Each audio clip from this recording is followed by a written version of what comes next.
Welcome to the Global Impact Virtual Conference, hosted by ISTE Community Leaders.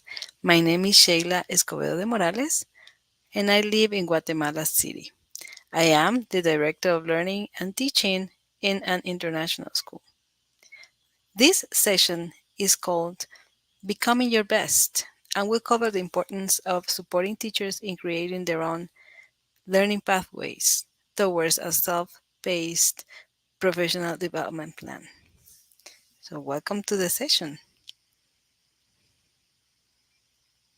The objectives of the sessions are the following: explore professional development goals, design a specific professional development plan, create a follow up artifact in order to support teachers. As we begin, let me tell you that the most recent report on recruiting international teachers, powered by the company Teachaway, establishes that the top three factors for a rewarding teaching experience are positive relations with students, positive relations with colleagues, and professional development. This is the document that I'm talking to you about. It is a survey made by Teachaway, and in this document, we can see how they analyze the data, and they found these important components: the teacher retention and attrition, recruitment, induction and onboarding, teacher wellness, compensation packages, technological advancement, and online learning. Now, when it comes to teacher wellness, there is a need for continuous learning and professional growth. And this aspect is emphasized by 72% of the people who answered this survey. I'm going to leave also access to this document in the submission materials. There's a need also of having a well established professional learning program that could support new and returning teachers becoming their best. New teachers are going to need always the help of that teacher, of that instructional coach, in order to understand what is going on in that new school. In terms of well-being, there is a significant percentage, we just saw it, 72, of teachers who believe that collaboration is crucial in their teaching experience. The most common strategy used by many educational leaders is the workshop models. They invite a guest speaker in order to explain different topics according to the school's mission or to the teacher's needs. That is the most common strategy that we as leaders use. Even though teachers are looking for a strong support system that makes them feel confident and comfortable to analyze their own practices and set up goals. The purpose of this growing pathway for teachers will always be to impact the students positively. Now let's begin thinking about SMART goals. We always ask our students to set up SMART goals whenever they begin a new marking period, for example, whenever they begin different ideas or different projects. But we also, as teachers, need to have our SMART goals. And in order to start that, we can start by helping the teachers go through different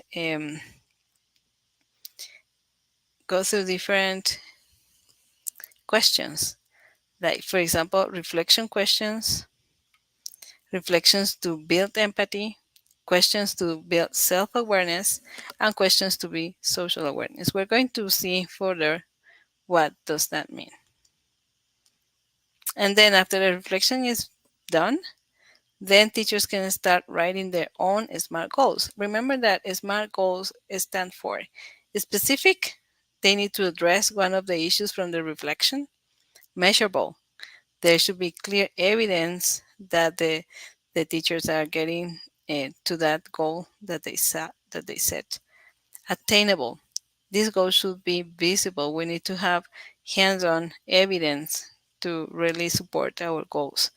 Relevant. The goal is relevant and also is related to the values of the school and also to the values of the teachers. Timely. We need to set up a realistic timeline for the goal to be achieved. So this is something, a tool that we can use in order to guide the teachers into the conversation about their SMART goals settings. For example, we can create one of these documents and ask the teachers to do it by themselves. First of all, what are the areas of opportunity I am being successful in? Remember that we need to set up goals also, not only for the weaknesses but also for the strengths. I am struggling with, so they begin thinking about the areas of opportunity right away. My professional development success plan. This is what I have been doing, something that they have been doing really nice and that they have been striving in. Then this is what I can do in order to fix that weakness. And after that reflection is made, then we can begin writing the SMART goals. It can be at least top 2 or 3 SMART goals in order to make them true. And then to achieve my goals, I commit to the following professional development pathway. So over here is where teachers, along with the administration or the instructional coach, begin writing the follow-up steps.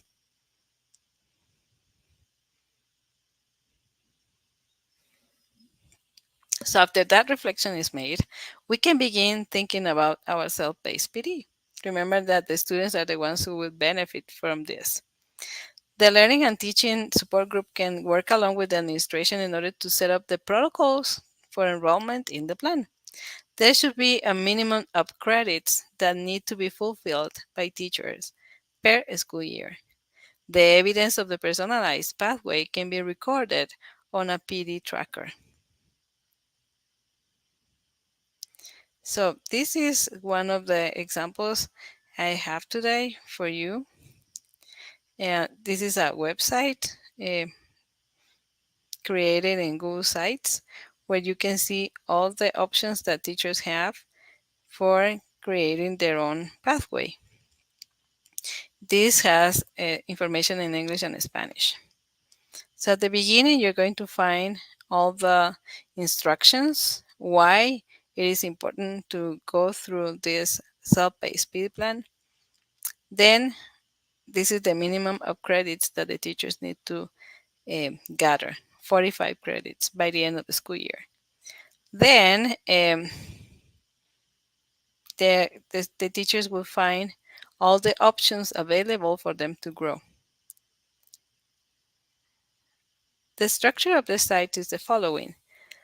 In blue, we are going to see the options that are available, then the token that they get when they finish one of these options, and after that, we are going to observe the protocols that the teachers need to follow in order to get those credits. So, for example, EdTech tools. These are tools that are licensed and that the school pays annually. For example, Kami, Edpuzzle, you know that those platforms have their own certification program. So the teachers are invited to get one of those certifications and they will get 5 credits. We have Wakelet, Flip, Book Creator, Genially, Adobe, Quizzes, and Kahoot, Pear Deck. And over here, we can see how teachers can get their certification in each of these options. You are going to find the link to the specific certification plan and the specific instructions for the teachers to get that certificate. Another important option is the webinars. Teachers get 5 credits every time they participate on a webinar. And the protocol for getting those credits is that they need to look for the option that best applies to their interests and also to the learning pathway that they already created. And then we just placed some of the options that the teachers can use. Teach a tool or a strategy. Most of our teachers already know how to use certain tools because it's their favorite, or they already got the certification. So it's good for them to practice with their own colleagues. So whenever they have something important to teach, then they are going to have 15 credits. And for that, they need to share that strategy or tool with their colleagues. They can call to different teacher sessions or teaching meetings in order to share with everybody about what they know.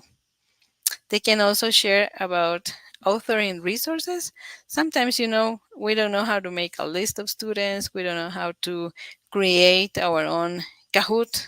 So there are teachers that are very knowledgeable about that, and they like to author resources. So whenever they have something new to share, they're going to get 10 credits if they show it to their colleagues.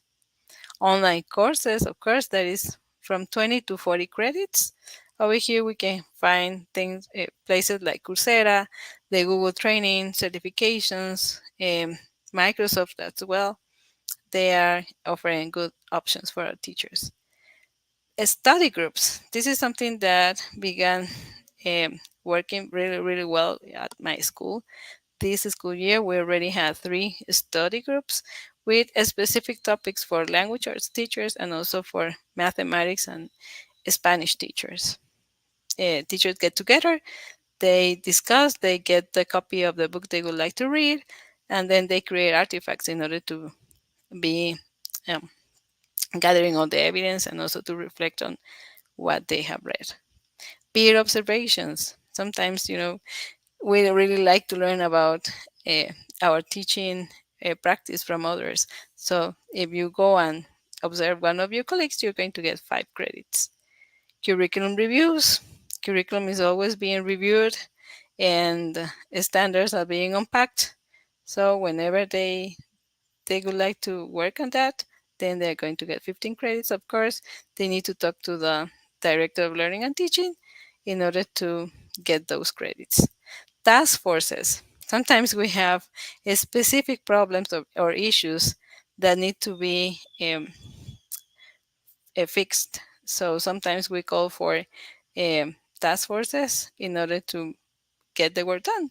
So teachers get up to 15 credits on that. Ongoing coaching and more ideas. So these are some of the options that we're offering at my school, but it's important for the administrators and the instructional coaches to sit together and check on the options that are available according to the needs of the teachers that they are having on campus. These are some pictures of the study groups that we have at school. This is the book study A Mind for Numbers by Barbara Oakley. We have the Spanish teacher, the principal, and high school language arts and math teachers working on that. And we had the opportunity to talk to the author. So she left a very nice message for our teachers, and we would like to share it with you so you can listen to what she says.